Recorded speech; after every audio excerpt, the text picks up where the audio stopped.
안녕하세요. 저는 40대 후반의 남자입니다. 곧 입춘이라더니 겨울은 아직 길게 머물 예정인지 날이 아직 추워 어깨를 웅크리게 됩니다. 안경을 쓰다 보니 겨울은 저에게는 아주 불편한 게 많은 계절이기도 합니다. 그리고 그 일이 있던 계절이기도 하고요. 저는 밤 늦게까지 혼자 작업하는 일을 합니다. 그림을 그리거든요. 따로 전시회를 열지는 못했지만 출판하시는 분들이 필요한 장면에 들어가는 일러스트를 그리는 일을 하고 있습니다. 다행히도 제 그림을 찾아주시는 분들이 많아 작업이 꾸준히 들어와 생계를 꾸려가고 있습니다. 원래는 이렇게 혼자 작업하지는 않았습니다. 아이 엄마가 아프게 되면서 병수발을 제가 들고 싶어서 회사를 그만두고 휴직을 하게 되었거든요. 긴 투병 끝에 아이 엄마가 먼저 하늘나라로 떠나면서 한동안 마음을 못 잡다가 회사에 가서도 제 감정을 못 건사할 것 같아 혼자 일을 시작하게 되었습니다. 아들과 저만 남겨두고 떠난 아이 엄마를 원망도 했다가 그리워하면서 시간이 어떻게 흘렀는지 기억도 나질 않습니다. 아이는 혼자 계시는 장모님께 맡기고 병원을 오가는 저를 지방에 사시는 부모님께서는 퇴근도 하셨습니다. 예, 아범아. 성민이가 엄마도 없는데 아빠까지 곁에 없으면 더 힘들지. 그러지 말고 사돈께 미연이를 부탁하고 너가 아이를 봐야 하지 않겠니? 라고 하시면서요. 장모님께서도 차서방 그러지 말고 내가 병원에 갈게. 성민이가 많이 힘들어하기도 하고 나도 미연이 곁에 있어주고 싶어. 라고 하셨지만 저는 그렇게 하고 싶지 않았습니다. 아이 엄마와 제가 연애하던 시절에 한 약속이 있었거든요. 자기야, 만약에 내가 많이 아파서 병원에 누워있게 되면 꼭 자기가 병수발 해줘야 해. 나도 자기가 아파서 병원에 있으면 내가 열일 다 제쳐놓고 병수발 다 할게. 우리 서로 내 몸처럼 보살펴줄 수 있을 정도는 되잖아. 라고 하던 아이 엄마에게 꼭 그렇게 하겠노라 약속했었거든요.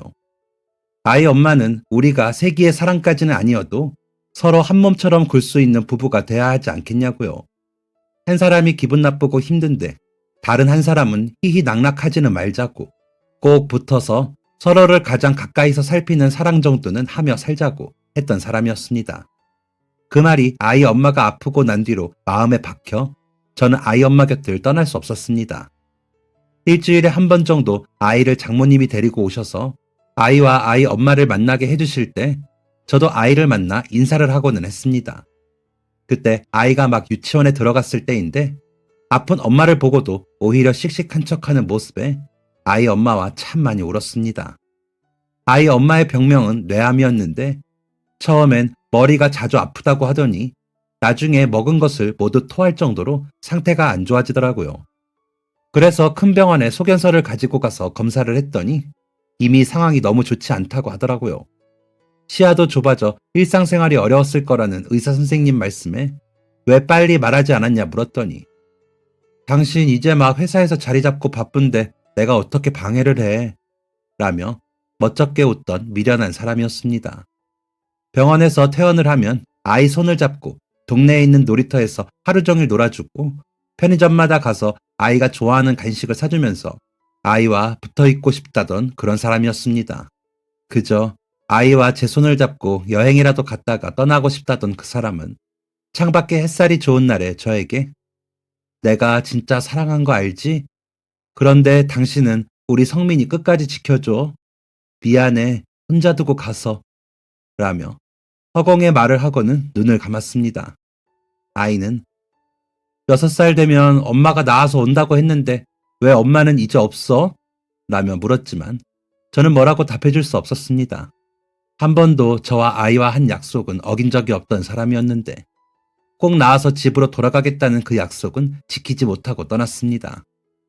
아이 엄마가 떠나고 아이도 저도 힘들었습니다. 아이 엄마가 병원을 1년 넘게 오고 가며 그 중에 절반을 병원에서 보냈지만 집에는 아이 엄마의 흔적이 너무 많이 남아 남겨진 저희는 그 빈자리를 붙들고 괴로워했습니다. 그러다 아이가 유치원에서 쟤는 엄마 없어서 도시락 못 사와 라고 말하는 친구를 코피가 터지게 때리는 일이 생겼습니다. 아이 엄마가 아프기 전에 엄마들끼리 친하게 지내던 아이라 안타까운 마음에 말을 한 것 같은데 저희 아들에게는 상처가 되었는지 달려들어 때렸더라고요. 다행히 맞은 아이의 어머니께서 이해해 주시고 오히려 아이에게 주의를 주겠다고 하셔서 잘 마무리가 되었지만 저는 아이에게 뭐라고 해야 할지 모르겠더라고요. 한참을 아이와 마주 앉아 있다가 제가 겨우 꺼낸 말은 미안해 였습니다. 혼이 날 줄 알았던 아이는 오히려 제가 미안하다고 하자 놀랐는지 저를 놀란 눈으로 한번 보고는 고개를 숙이더군요. 그런 아이에게 엄마를 데리고 못 돌아와서 미안해 성민아 라며 아이를 붙들고 엉엉 울어버렸습니다. 어른답지도 못했고 아빠답지도 못한 부끄러운 행동이었습니다. 하지만 아이가 받은 상처가 제가 아이 엄마를 지키지 못해 생겼다고 생각하니 죄책감은 몰려오고 괴로움은 더해졌습니다. 그때까지만 해도 장모님이 오고 가시며 밑반찬도 해주시고 청소도 빨래도 해주시다 보니 집은 아이 엄마가 있을 때와 달라진 게 없는데 아이 엄마만 없으니 제가 더 마음을 못 잡기도 했습니다. 그래서 장모님께 이사를 갈까 봐요. 본가 근처로 내려갈까 합니다. 이 집은 팔지는 않고 전세로 주고 가려고요. 어머님도 이제 그만 이라고 하면서도 저는 울었습니다. 장모님도 한참을 저와 함께 우시더니 우리 미연이 몫이 그만큼인 걸 어쩌겠어. 나도 그동안 내 욕심껏 다 했어. 우리 미연이 생각나서. 자네도 그만큼 했으면 됐어. 1년을 병수발 들고 1년을 그렇게 힘들어 했으면 됐지. 성민이 보고라도 살아야지. 자네가 그 소리 하기를 얼마나 기다렸는지 아나? 그러면서도 내 욕심에 입 밖으로 말하지는 못했어. 미안하네. 라고 하시면서 제 어깨를 다독여 주셨습니다. 그리고 4개월 정도 준비를 한 뒤 본가 근처에 있는 작은 주택을 구해 이사를 했습니다. 구옥이라 작은 마당에 작업실로 쓸 수 있는 지하실이 있고 거실의 넓은 창으로는 마당과 맞닿아 오갈 수 있어 아이가 놀 수가 있어 좋겠더라고요. 옥상도 있어 바람 쐬러 올라가기도 좋았고요. 방은 2개뿐이었지만 아이와 제가 하나씩 쓰면 되니 저희에게는 딱 맞춤집이었습니다. 부모님께서는 본인들이 사는 집으로 들어오라고 하셨지만 그 당시 제 다짐으로는 아이와 제가 온전히 극복하고 이겨내보고 싶었습니다. 그래야만 저와 아이가 제대로 슬픔을 참고 견딜 수 있는 힘이 생길 것 같아서였습니다. 이사를 하고 유치원을 정하고 제일 먼저 한 일은 아이를 태권도장에 보내는 일이었습니다. 아이가 태권 용사가 돼서 저를 지켜주기로 했었거든요. 한 해만 유치원을 더 다니면 학교에 입학하기 때문에 좀 더 활달해지도록 보내보는 게 좋을 것 같아 그러자 하고 등록을 해주었습니다. 태권도를 시작하고 아이는 조금씩 밝아졌습니다. 전처럼 친구들도 사귀고 하루 종일 유치원과 태권도장에서 즐거웠던 이야기들을 저에게 해주며 즐거워했습니다. 마침 아이 생일도 다가오고 해서 친구들 집에 초대해서 생일 파티 할까? 이사 오기 전에도 그렇게 했었잖아.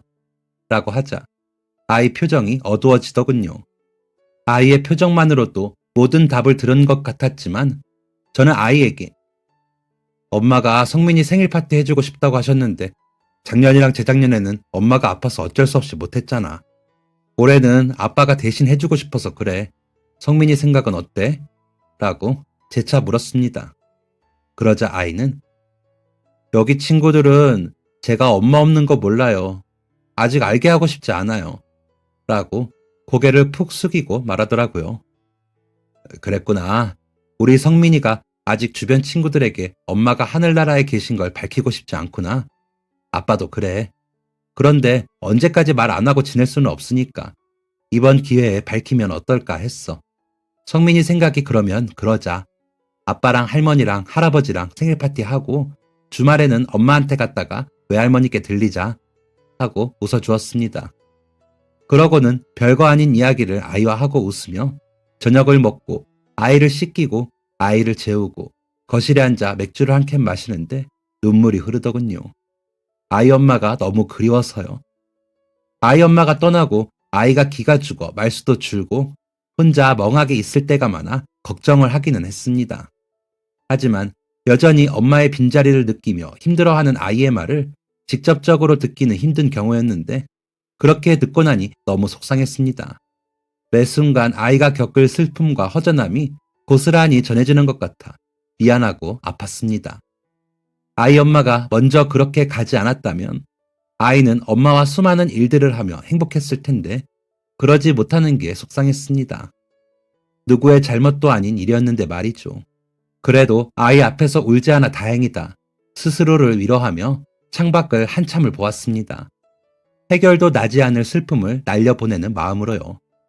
그렇게 시간은 조금씩 흘렀습니다. 그때는 참 더디다고 생각이 들었는데 지나보니 시간은 참 속절없이 흘렀습니다. 장모님은 자주는 아니지만 김치도 보내주시고 아이와 통화도 자주 하셨습니다. 부모님은 이제 그만 들어오라고 하시면서 언제까지 집에 틀어박혀 그러고 있을 거니 성민이랑 들어와. 들어왔다가 너는 다시 서울 가야지. 성민이가 우리랑 정을 붙여야 너도 편하지. 안 그래? 너는 너대로 또 새로운 사람도 만나고 라고 하셨지만 저는 번번이 성민이 들어요. 그런 말씀 마세요. 저희 이대로 지낼만 해요. 일도 늘고 있고요. 서울집 전세 주고 여기 집 구하면서 남은 돈도 아직 있고요. 넉넉하진 않아도 성민이 키우는데 모자라지 않아요. 성민이가 아직 엄마 빈자리 때문에 힘들어해요. 저까지 없으면 더 괴로울 거예요. 저희 지내는 건 걱정 마세요. 지금처럼 가끔 제가 사정 있을 때만 봐주세요. 라며 부모님의 입을 막고는 했습니다. 부모님 마음이야 모르지 않았지만 저는 아이 엄마를 여전히 사랑했고 그리워했기에 부모님의 말씀이 서운하게 느껴졌습니다. 그래서 인상도 많이 썼습니다. 일은 회사에 다닐 때만큼은 하지 못했지만 점점 의뢰가 늘고 있었기에 수익도 늘어 그동안의 경제적 구멍이 메워지고 있기도 했고요. 그런데 부모님은 기껏 가르쳐 서울 보내놨더니 다시 내려와 있는 모습이 되게 실패한 것처럼 보이셨는지 지금도 가끔 서울에 다시 가란 이야기를 하십니다. 아마 저도 나중에 아이에게 그러겠죠. 아이는 학교에 들어가면서 더 밝아졌습니다. 엄마들 모임에 제가 나가는 것에는 좀 쑥스러워하기는 했지만 어느새 아무렇지 않아 보일 만큼 씩씩해지기도 했고요. 어떤 날은 아빠, 나 가방이 무거운데 데리러 오시면 안 돼요? 그 김에 피자도 먹으러 가면 좋고요. 하며 넉살을 부리기도 했습니다. 4학년쯤 됐을 때는 먼저 나서서 학급 반장이 되기도 해 제가 얼마나 놀랐는지 모릅니다.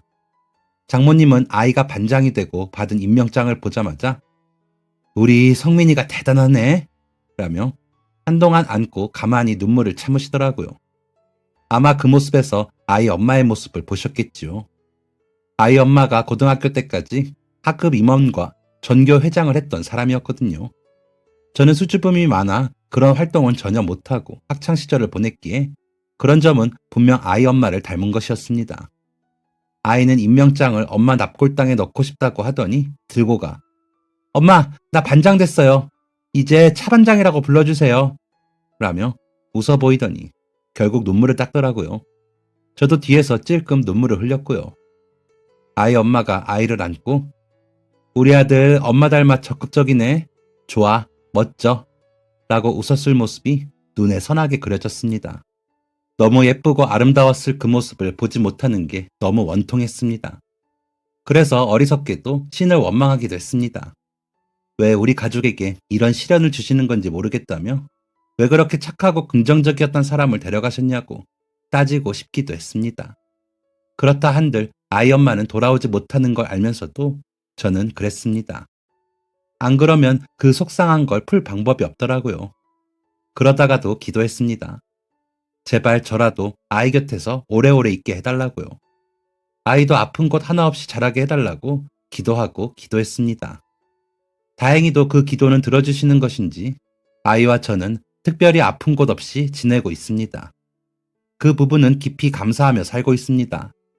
아이는 점점 더 의젓해지고 영리하게 잘 커주었습니다. 중학교에 들어가서는 전교 1등까지는 아니지만 전교권에 드는 성적을 내더군요. 부모님도 아이를 자랑스러워 하셨고요. 그런 아이를 보는 낙으로 저는 제 할 일 해가며 지내고 있었습니다. 아이 엄마의 기일이 다가오면 여전히 마음속에 감춰두었던 슬픔들이 쏟아져 감당하기 힘들긴 했지만 견딜 수 있을 만큼이 되더군요.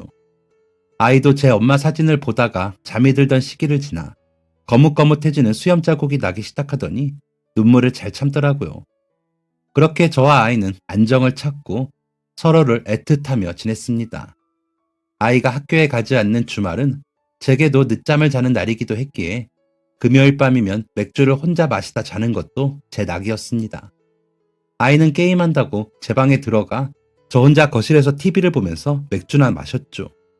친구들 모임은 안 하다 보니 잘 안 하게 되더라고요. 가끔 나가보기도 했지만 아이 생각에 먼저 가겠노라 들어왔더니 친구들이 잘 부르지도 않기도 하고요. 그래서 그냥 혼자 맥주를 마시며 영화를 보기도 하고 예능 프로그램을 보는 게 소소한 즐거움이었습니다. 물론 작업을 할 수도 있지만 금요일 밤만은 되도록 마감 스케줄을 빼놓았습니다. 여의치 않을 때도 많지만 그래도 의식적으로 저만의 휴식의 날로 정했습니다. 그날도 금요일이었기에 저녁을 먹고 냉장고를 열었는데 맥주가 없더라고요. 그래서 더 사와야겠다 싶어 얼른 골목 끝에 있는 편의점으로 향했습니다.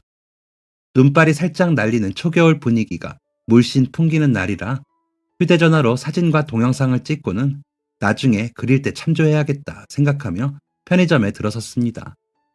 맥주와 간단한 안주를 골라 계산을 하려고 계산대로 향했습니다.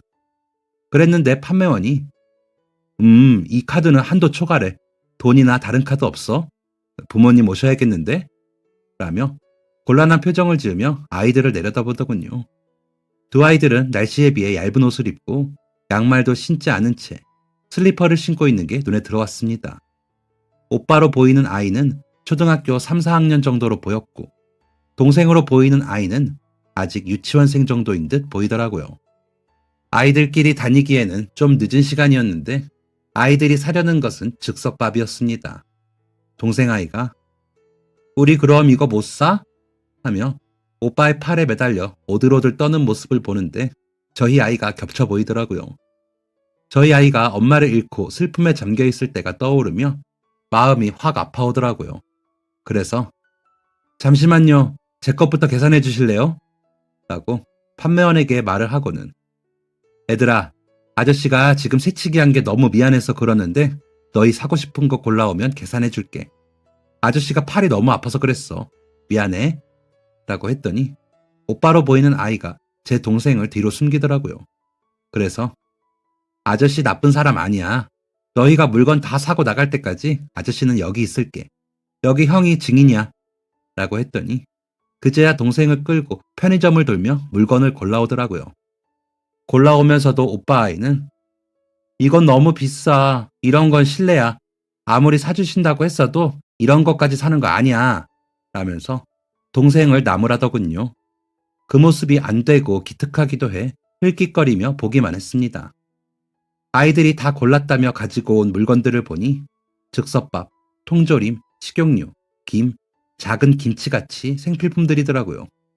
그래서 제가 가서 동생 아이가 내려놓은 과자들과 간식들을 고르고 도시락, 삼각김밥들, 즉석밥과 통조림, 작은 김치들을 더 넣어 계산을 해주고는 자, 이제 얼른 집으로 가. 조심해서 가야 해. 알았지? 아저씨는 여기 서 있을 테니까. 라고 봉투를 내밀었습니다. 오빠 아이는 몇 번이나 고개를 숙여가며 감사합니다. 외치다가 동생을 데리고 가더라고요. 동생은 제 오빠를 따라 감사하다고 하더니 가면서도 봉투를 보며 좋아하고요. 그 모습을 보자니 마음이 짠하면서 코끝이 따끔하더라고요. 아이가 클 때 저렇게 어렵게 키운 적은 없었지만 동생 아이의 양말도 신지 않은 발이 외롭고 슬펐던 우리 아이의 추운 마음처럼 느꼈죠. 그날 밤 계속 떠오르더라고요. 그 후로 오고 가며 혹시나 그 아이들을 마주치지는 않을까 살폈지만 마주치지는 못했습니다. 아이에게는 그런 일이 있었노라 말은 했지만 너가 생각이 났다는 말은 하지 못했습니다.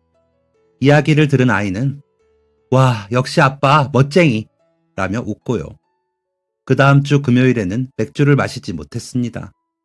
연말이라 연초에 발행되는 작업물들이 많아 눈코 뜰 새 없이 바빠 맥주를 마실 겨를이 없었거든요. 밤을 새고는 늦잠을 자고 아이 학교에 가는 것도 겨우 보고 배웅을 했습니다. 아이가 혼자 밥을 챙겨 먹고 학교를 갔으니까요. 그런데도 아이는 아빠 아침 챙겨 드세요. 다녀올게요. 라며 웃으며 학교에 갔습니다.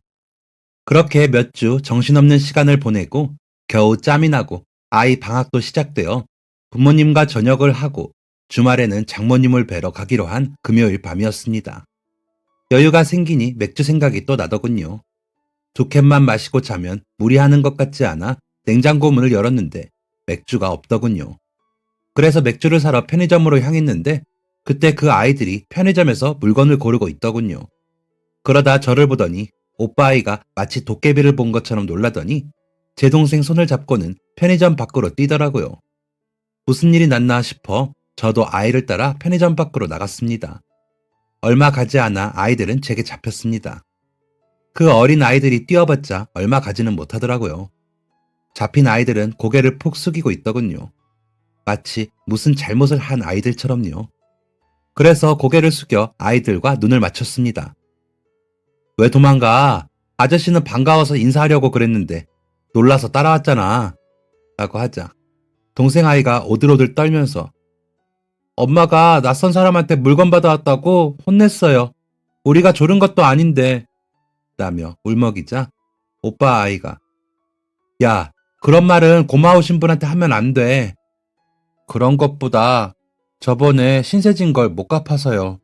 죄송해서 라는데 저도 모르게 골목이 울리도록 크게 웃어버렸습니다.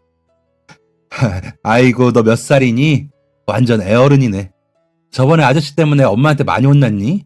이거 너무 미안한데. 그럼 오늘은 안 사줄게. 가자. 이렇게 추운데 사려고 왔으면 사서 가야지. 왜 그냥 가? 라며 아이들과 다시 편의점으로 향했습니다. 아이들은 여전히 달걀, 즉석밥, 김, 고추장 이런 것들을 고르더라고요. 저는 제가 마실 맥주를 고르고 과자나 싱싱 코너에 있는 과일과 우유, 냉동식품이기는 했지만 치킨, 만두, 스파게티 같은 것들을 담았습니다. 그러고는 아이들보다 먼저 계산을 하고는 오늘은 저번보다 더 늦어서 아저씨가 데려다 줄게. 아저씨 진짜 나쁜 사람 아니야. 진짜야. 너무 늦어서 걱정돼서 그래. 이 형이 너희랑 같이 가는 거 봤잖아. 라고 말을 했습니다. 한 번은 그러려니 했지만 아무래도 도움이 필요한 아이들 같았거든요. 오빠 아이는 여전히 경계의 눈빛이었지만 동생은 골목을 내다보며 무서워하더라고요. 그래서 이거 아저씨 명함인데 여기 봐. 아저씨 신분증에 이름이랑 같지? 이 명함 여기 형한테 주고 갈게. 진짜 집 앞까지만 데려다 주고 갈게. 라고 했더니 그제야 아이들은 편의점 문을 나서더라고요.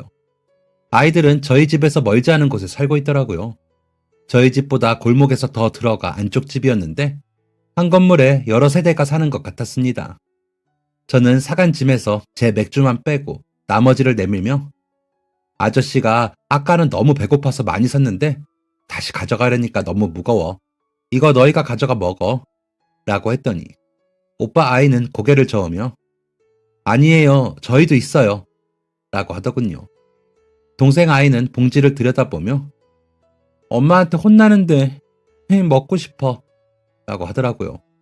그래서 그럼 아저씨가 여기 서 있을 테니까 엄마가 혼내시면 아저씨가 여기 있으니까 물어보시라고 할래? 아니면 여기 명함 줄게. 엄마한테 연락하시라고 해. 그럼 아저씨가 말해줄게. 라고 했습니다. 그러자 동생 아이 표정이 밝아지더니 봉지를 들고 안으로 들어가더라고요. 동생을 보며 당황하던 오빠 아이는 고개를 숙이며 엄마가 몸이 안 좋으셔서 못 나오실 거예요. 전화 드리라고 할게요. 감사합니다. 라고 하더니 들어가더라고요. 그래서 맥주 2캔을 들고 집으로 돌아오는데 전화벨이 울리더군요. 모르는 번호라 아이들 어머니일 거라고 생각을 하고 받았습니다. 여보세요? 라고 받자 안녕하세요. 아이들이 또 잔뜩 물건을 가져와서요. 저번에도 너무 많이 보내셔서 계좌번호 주시면 제가 꼭 갚겠습니다. 제가 지금은 몸이 안 좋아서 당장은 못 드려도 꼭 드릴게요. 너무 감사합니다. 라고 하시더라고요. 그래서 아닙니다. 저도 아이 키우다 보니 마음이 가서 한 일인데요. 큰 것도 아니고요. 아이들이 너무 영특해요. 혹시나 제가 도움이 될 수 있는 일이 있으면 연락 주세요.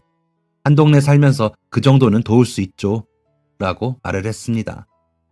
그랬더니 한동안 말이 없던 아이들 어머니는 흑 하더니 흐느끼시더라고요.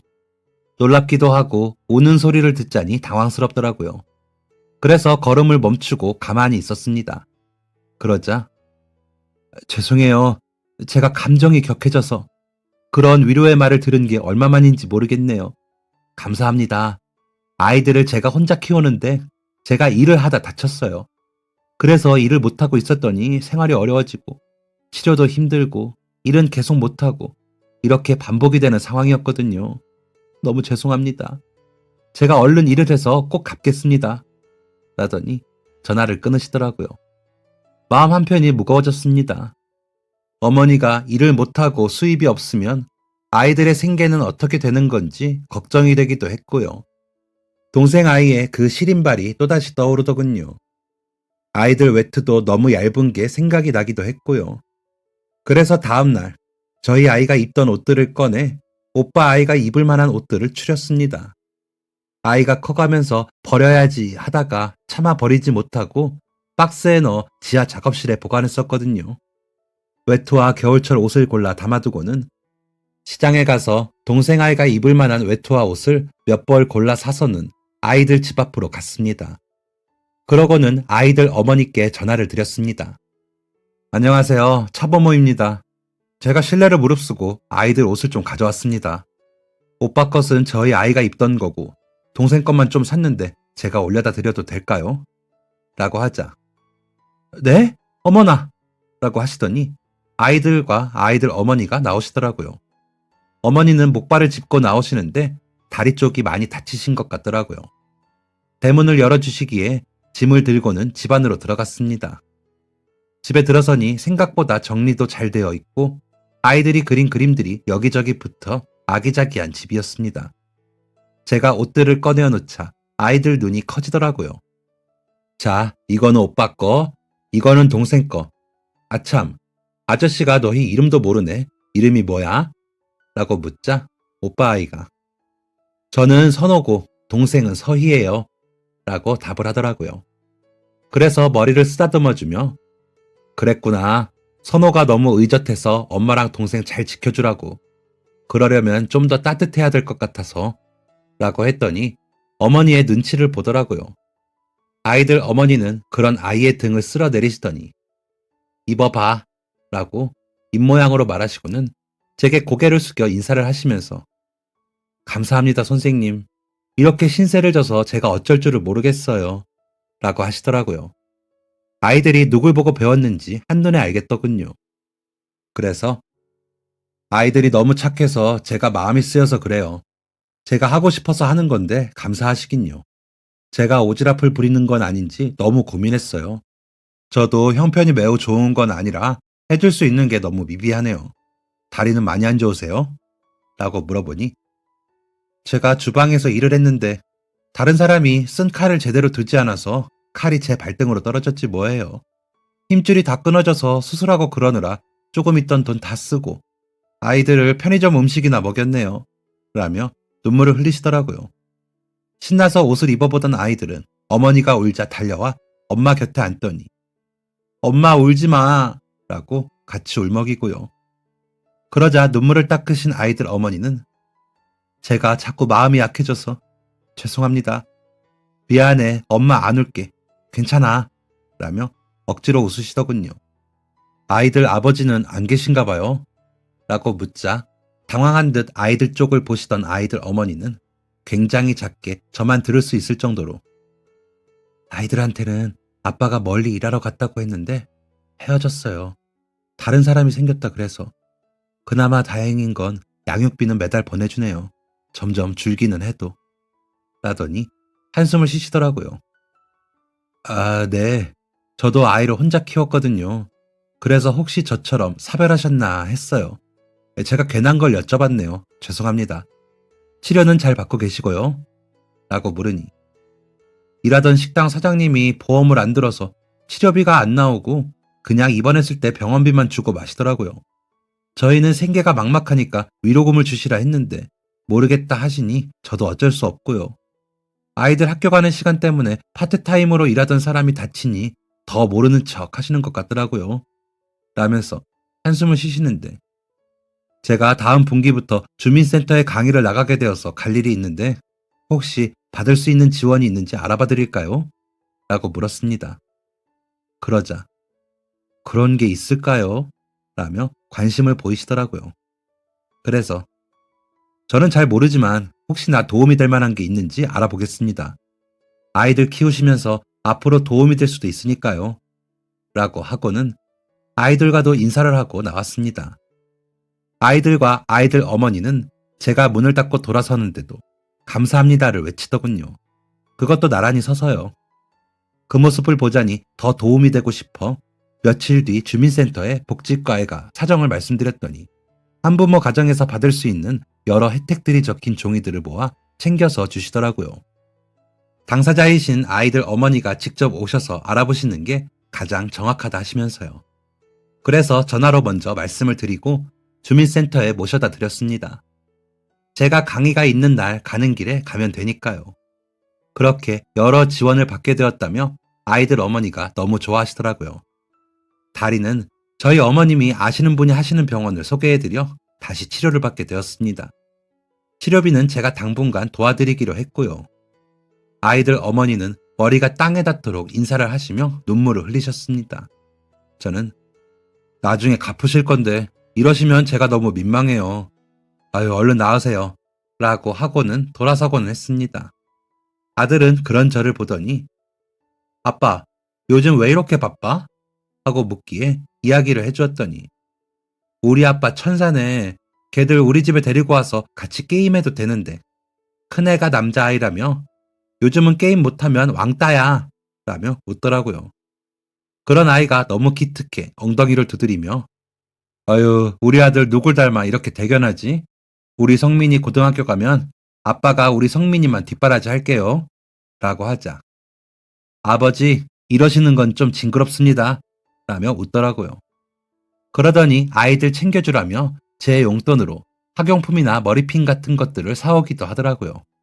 전에 받은 아이들은 너무 고맙다며 편지를 써서 보내기도 하고요. 그러다 아이들 어머님이 치료를 받으러 가신 날 아이들을 불러다 간식도 해먹이고 게임도 하게 해줬더니 너무 좋아하더라고요. 아이들 어머님은 치료를 받고 회복이 곧잘 되어 완전히는 아니어도 생활하시는 데 이상이 없어져 다시 일자리를 알아봐 나가기 시작하셨습니다. 조금씩 돈도 갚으시더라고요. 그렇게 되기까지 제가 아이들을 처음 만나고 꼬박 8개월 정도 걸린 것 같네요. 계절이 겨울에서 봄을 지나 여름이 되고 가을 문턱에 있었으니까요. 아들은 고등학교 입시를 준비하며 본인이 정한 학교로 가겠다고 하더라고요. 조금 거리가 있는 자사고였는데 기숙사로 들어가 다니고 싶다고 하더라고요. 언젠가는 아이가 그런 식으로 한 걸음 제 곁에서 멀어질 것을 알았지만 너무 이른 것 같아 저는 반대의 입장이었고요. 성민아, 아빠는 너가 대학 갈 때나 돼서 떨어져 살겠거니 했어. 그런데 벌써 이렇게 떨어져 지내는 건 너무 이른 것 같아. 자사고 안 가고 그냥 가까운 일반고 가면 안 돼? 거기서도 잘할 수 있잖아. 라며 아이를 설득했지만 아이는 아빠, 제가 아빠랑 멀어지고 싶어서 이러는 게 아니잖아요. 제 발전을 위해 그러는 거죠. 그리고 주말마다 오고요. 이제는 제 생각 그만하시고 아빠도 좀 자유로워지세요. 이제 데이트도 좀 하시고요. 라고 하는데 망치로 머리를 얻어맞은 것 같더라고요. 야 임마, 아빠가 누구랑 데이트하냐? 너나 보고 사는 거지. 그러니까 성민아. 라며 아이에게 조르고 있는데 초인종 소리가 들리더군요. 나가보니 아이들이 엄마가 가져다 드리래요. 라면서 작은 통들이 들은 종이 가방을 주더라고요. 동생 아이가 성민 오빠 있어요? 라고 묻기에 들여보내주면서 종이봉투 안을 봤더니 반찬들이 있더군요. 그래서 아이들 어머님께 전화를 해서 아이고 뭘 이런 걸 보냈어요. 잘 먹겠습니다. 라고 말씀을 드렸더니 이제야 뭘 좀 해드리네요. 별거 없어요. 저희 거 하면서 조금씩만 담았어요. 입에 맞으실지 모르겠네요. 라고 하시기에 다시 한번 인사를 하고는 전화를 끊었습니다. 아들은 그 반찬통을 다 열어보더니 와, 오늘 저녁은 과식하겠구만. 이라고 하더니 참나, 벌써 데이트 상대는 있는 거 아니에요? 라며 웃더군요. 아들의 그 말에 얼굴이 달아오르는 게 느껴지더라고요. 한 번도 그런 쪽으로 생각해 본 적은 없이 어려운 사람들끼리 돕는 거지 했는데 아이 눈에는 그렇게 보일 수도 있구나 싶어 부끄러워지더라고요. 그래서 뭐라고 해야 할지 몰라 반찬통을 챙겨 냉장고에 넣고 있는데 아들이 제 뒤에 와 꼭 앉더니 이제 데이트도 좀 하세요. 언제까지 나만 바라볼 거야. 우리 아빠 아직도 젊은데 하늘에 계신 엄마도 그러길 바라실 거예요. 라더니 아이들과 방으로 가 게임을 하더라고요. 저녁 때까지 놀던 아이들과 밥까지 먹고 낮에 못한 공부를 하겠다는 아들은 제 방으로 가고 그날 밤 저는 작업실에 앉아 비밀 상자를 열었습니다. 아이 엄마가 너무 그리울 때마다 조금씩 그리던 아이 엄마 얼굴이 담긴 상자였죠. 아이에게는 나중에 보여주려고 그렸던 그 그림들을 찬찬히 바라보았습니다.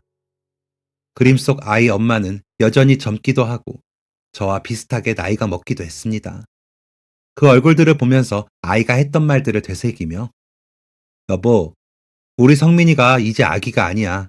봤어? 자식이. 아빠를 놀리더라고. 대견하지? 하면서 혼잣말을 하다가 울컥 눈물이 나더라고요. 괜히 아이 엄마에게 미안한 마음이 들어서요. 아마 그런 저를 아이 엄마가 봤다면 아이 엄마는 당신 바보야? 애 말이 맞지? 당신 어떻게 나만 보고 살래? 내가 옆에도 없는데 라며 웃었을 겁니다. 그 사람은 그런 사람이었으니까요. 아이도 그런 엄마를 닮아 저에게 그런 이야기를 그렇게 했겠죠. 그런데도 아이 엄마에게 미안한 마음이 생기는 건 어쩔 수 없더라고요. 이 좋은 세상 나만 남아 새로운 사람이 마음에 들었으니 말이죠. 아이는 결국 고집을 꺾지 않더니 본인이 바라던 자사고에 진학을 했습니다. 명문대에 진학률이 좋아 다른 아이들은 못 가서 난리라며 부모님도 좋아하시더라고요. 장모님도 차서방 애썼어. 성민이가 그러는데 그 지역에서 제일 좋은 고등학교라며 대학 가면 할머니랑 산다고 그러더라. 고맙지 뭐야. 라며 좋아하시고요. 제가 혼자 지내게 되니 부모님은 혼자 청승 떨지 말고 들어와라. 아직 엄마가 너 밥은 해줄 수 있어. 하시기에 성민이 주말에 오잖아요. 저도 그냥 지내는 게 편해요. 라고는 거절했습니다. 이런 거 보면 아이가 저를 닮은 것도 같죠. 어쨌든 혼자 지내는 제가 걱정이 되셨는지 아이들 어머님은 전보다 더 자주 반찬도 해주셨습니다. 3달 동안 월급날마다 꼬박꼬박 병원비를 갚으셨는데 다 갚으시고도 반찬은 계속 해주시더라고요. 그러시면서 저에게 혹시나 해서 말씀드리는 건데요. 저는 아이들 다 키울 때까지 새로운 사람 만날 생각 없어요. 그런데 선생님은 너무 고마운 분이시기도 하고 혼자 지내시니 가끔 만나서 밥이나 먹어요. 반찬은 제가 계속 애들 편에 보낼게요. 제가 드나들면 아무래도 동네 소문이 안 좋게 나니까요. 라고 하시더라고요. 제가 좋아하는 게 느껴지셨는지 저렇게 말씀하셔서 지금도 그냥 가끔 밥이나 먹고 있습니다. 저희 아이가 이제 고3이 됐고 그 집 큰아이가 중학생이 되고 작은아이가 초등학교 4학년에 올라가는데 다 같이 모이기도 하고요. 부모님은 저한테 아이 대학 가면 새로 시작하라 그러시는데 그 집 애들 다 크려면 아직이라 좀 더 기다려야 할 것 같습니다. 더 나이 들면 서로 더 의지하며 지낼 사람 있으면 좋겠다 싶거든요. 가끔 제가 금전적으로 좀 더 보태고 싶어 기웃거리면 굉장히 싫어하셔서 엄두도 못 내고 아이들 옷이나 사주고는 합니다. 그나마 작은아이 옷은 괜찮은데 큰아이 옷은 그냥 저희 아이 입던 거 물려주라고 하면서 그것도 뭐라고 하시긴 하지만요. 이 사연은 아이들 어머니가 듣지 않으셨으면 좋겠네요. 아이 엄마 이야기가 너무 많아서요. 그래도 혹시나 듣게 되신다면 저는 아직도 비밀 상자를 열어보는 건 모른 척 해달라고 하고 싶네요. 그리고 더 나이 들어서도 지금처럼 계속 친구하고 싶다고까지 하면 너무 이기적일까요? 걱정이 되면서도 부탁하고 싶은 마음입니다. 그리고 우리 아들 고3 잘 헤쳐나가서 목표한 대로 대학에 가고 아빠가 끝까지 뒷바라지 할 테니까 걱정 말라고 하고 싶네요. 아들에게는 꼭 들으라고 할 거라서요. 녀석이 좀 더 컸다고 이제는 제 걱정하느라 하루에도 기숙사에서 2-3번씩 전화를 하는데 고맙다고 말해야지 하면서도 못했거든요. 그러다 보니 아빠랑 아들이 바뀐 것 같은 기분인데 이마저도 아빠는 감사하고 좋다고도 전해주세요. 앞으로도 서로 비밀 없이 지내자고요. 비밀 상자는 빼고요. 참 말 많은 아저씨다 싶으셨죠? 죄송합니다. 그래도 왜인지 마음이 좋네요. 이렇게 털어놓을 수 있게 해주셔서 감사합니다. 앞으로도 다른 사연들 열심히 듣겠습니다. 여기까지 사연 들어주셔서 감사합니다. 사연이 재밌으셨다면 구독과 좋아요를 눌러주세요. 감사합니다. 안녕히 계세요.